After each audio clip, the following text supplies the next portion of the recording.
Okay, we have two lines here. The line that goes through both of them is called a traversal. On the outside here, those are called, these are called interior angles over here. So because these are called interior angles, 2 and 6 are alternate interior angles, and 7 and 3 are alternate interior angles.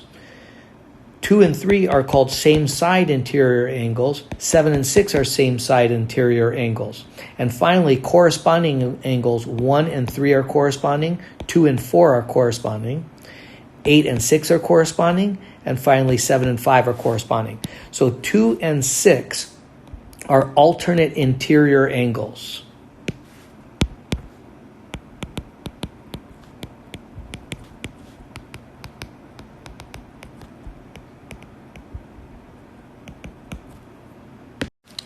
Number 2, 8 and 6, those are called corresponding angles.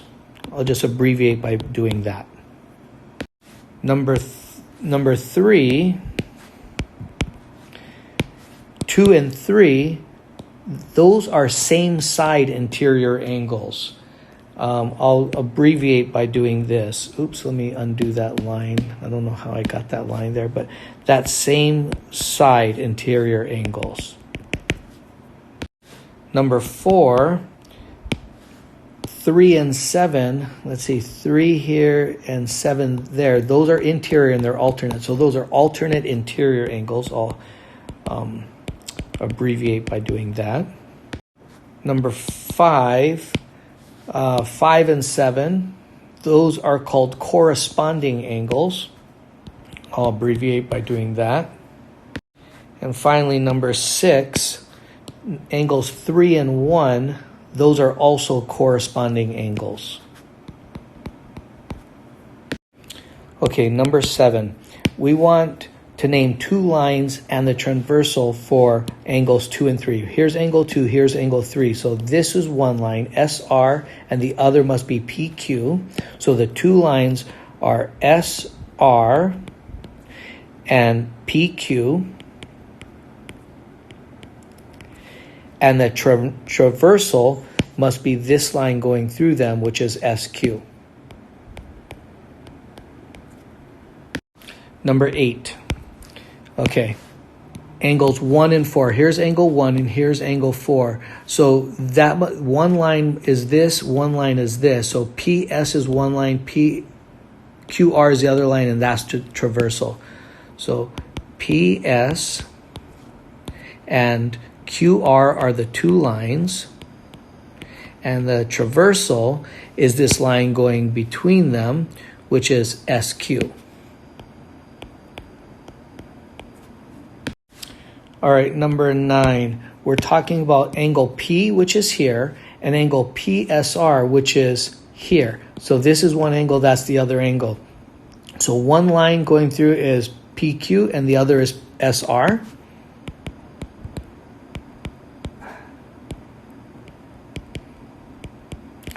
And the transversal is this line going in between those, which is PS.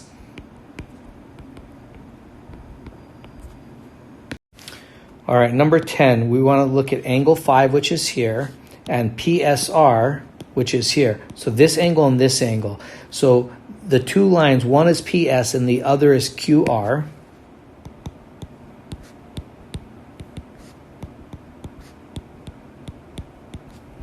And the traversal is the line that goes in between them, which is SR. Finally, number 11, we're talking about angle 5, which is here, and PQR, so that's there. So these two angles, one line's going through them is this, SR, and the other is PQ.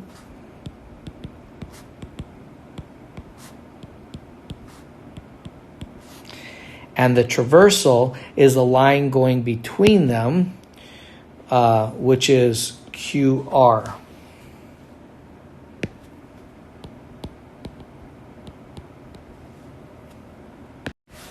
Okay, EBA is this angle right here. FCB is this angle right here. So if these are the two lines and this is the traversal, this and this are corresponding angles. Okay, DCH is this angle right here, and CBJ is this angle right here. So if this and this are the lines and this is the traversal, this right here is and this right here are corresponding angles. Okay, number 14, angle FCB is this angle right here, and CBL is this angle right here. So if these are the lines and this is the traversal, this and this are alternate interior angles. All right, number 15, FCL. That's the angle right there. That's FCL. And BLC is the angle right here. So these are my two lines, and this is my traversal. So these are interior, but they're also on the same side. So those are same side interior angles. Number 16, HCB, that's this angle right there. And angle CBJ, which CBJ, that's that angle right there. So the two lines, this is one of the lines and this is one of the lines, and this is the traversal right here. So these are same side interior angles.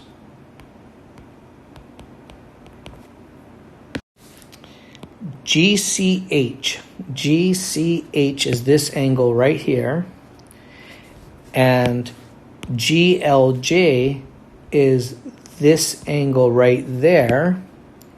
So it looks like these are the lines, this line and this line are the lines, and this here is the traversal. So these are corresponding angles. Okay, number 1, if A and B are parallel, and this is our transversal, we want to know all the angles that'll be congruent to angle 1. Well, 6 is going to be congruent because those are vertical angles. 3 is going to be the same because these are alternate interior angles, and those are the same as long as A and B are parallel. And finally, number 8 will be congruent because those are vertical angles. So 3, 6, and 8. And let me write that better. That's going to be angle 3, 6, and 8.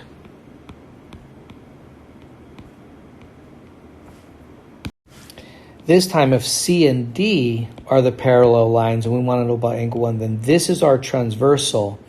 Okay, so now 6 would obviously be an angle because that's the vertical angle. And 9 would be equal because those are corresponding angles. And 14 would be equal because these are vertical angles. So 6, 9, and 14.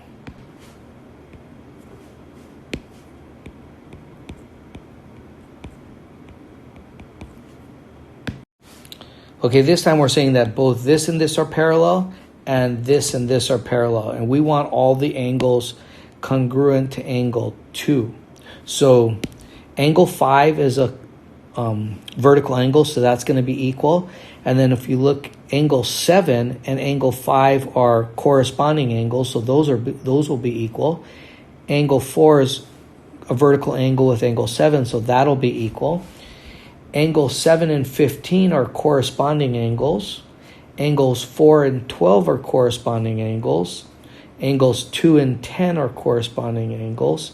And angles 5 and 13 are corresponding angles. So that's all of them. So let's put them in order. So we're going to have angle 4, angle 5, angle 7, angle 1012, angle 13, and angle 15. For number 4, we want all the angles supplementary to angle 2, so they got to add up to 180. So we're looking at this straight line here. So we're talking about angle 2. So the angle 6 is supplementary to it. Let me put that in red. And angle 6 and 14 are equal to each other because those are corresponding angles. So those must be supplementary to angle 2. Angle 9 and 14 are vertical angles. So that is also 1. 14 and 16 are corresponding angles. So that must be 1. 11 and 16 are vertical angles. So that would be 1. 11 and 3 are corresponding angles.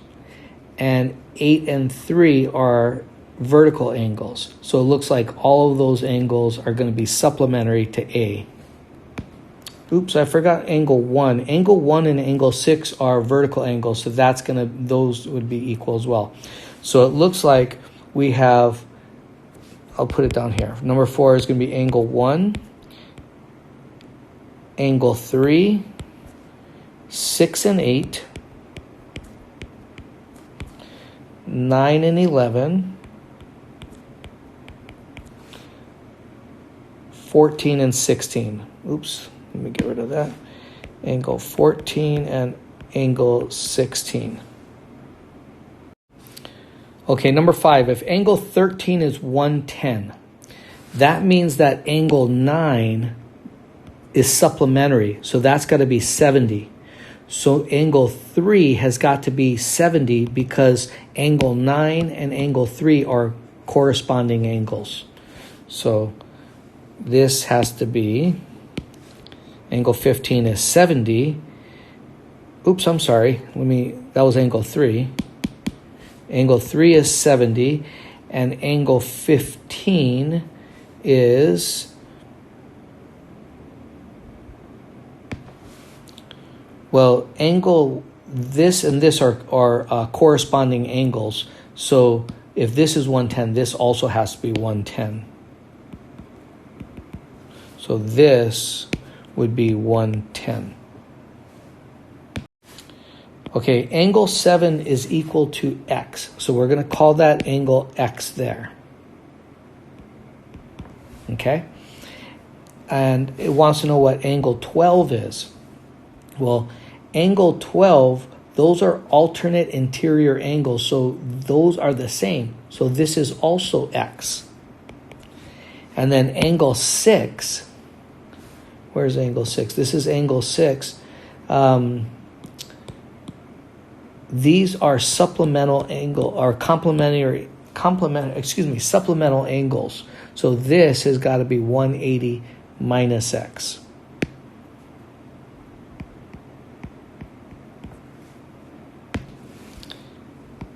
Again, the reason why is because if these two lines are parallel, when we put in a transversal, the same side interior angles are always going to be supplemental. So if they're supplemental, they add up to 180.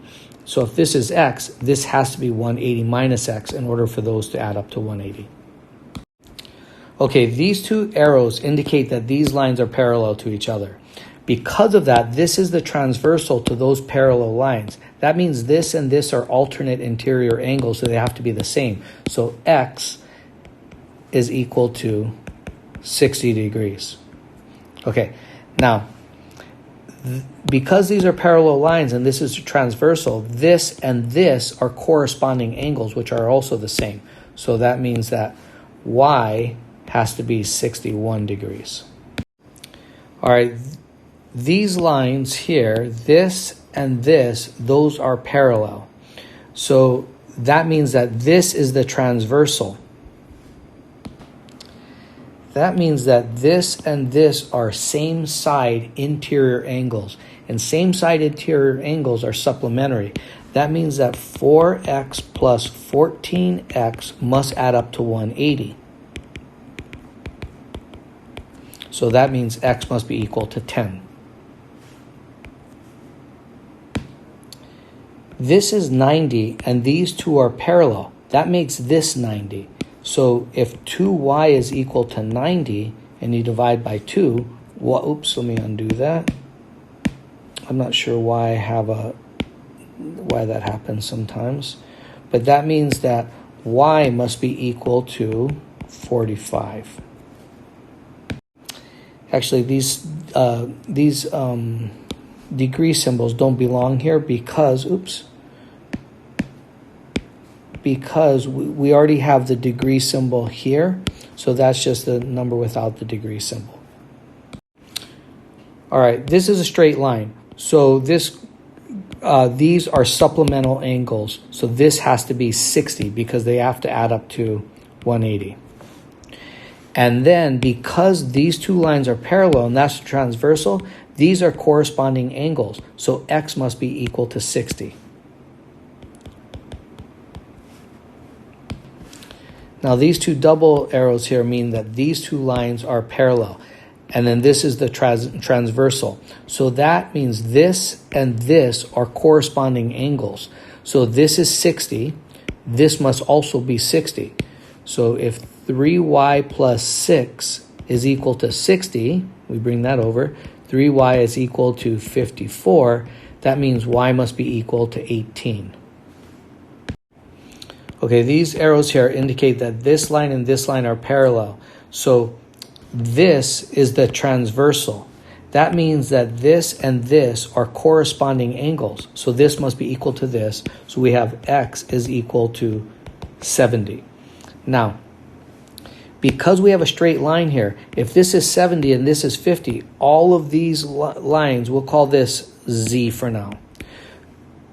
This, and this must add up to 180. So x plus z plus 50 must be equal to 180 because that's a straight line. We know x is 70. So that means that z plus 120 equals 180. That means z is equal to 60. And then these are vertical angles. So y is the same thing. So y must be also 60. Okay, here we have a right triangle. Okay, and this means that symbol means this is 90 degrees. So this plus this, all the angles in a triangle add up to 180. So far we have 42 plus 90 plus 6y minus 6. That's all got to add up to 180. If I combine like terms on the left, I'll get 6y, that's 132 minus 6 is 126, that's equal to 180. So 6y is going to be equal to 180 minus 26, that's 54. So divide by 6, y must be equal to 9.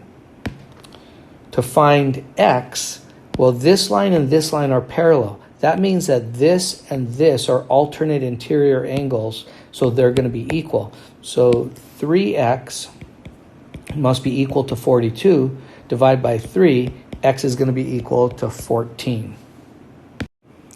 All right, if this line and this line are parallel, then this is the transversal. That means this and this are corresponding angles, so this is 50 degrees. And then we have a triangle, and all the angles in the triangle have to add up to 180. So y plus 50 plus 55 must be equal to 180. I'll bring this over here by subtracting it, and we'll get 75. Probably a lot of ways to find x, but what I'm going to do is I'm going to find this. If this line and this line are parallel, that means this and this are alternate interior angles. So this over here must be 55. And because we have a straight line here, well, actually, let's stop right there. We'll say that because this line and this line are parallel, and this is the transversal, this and this are alternate interior angles and must be the same, so x must be 55.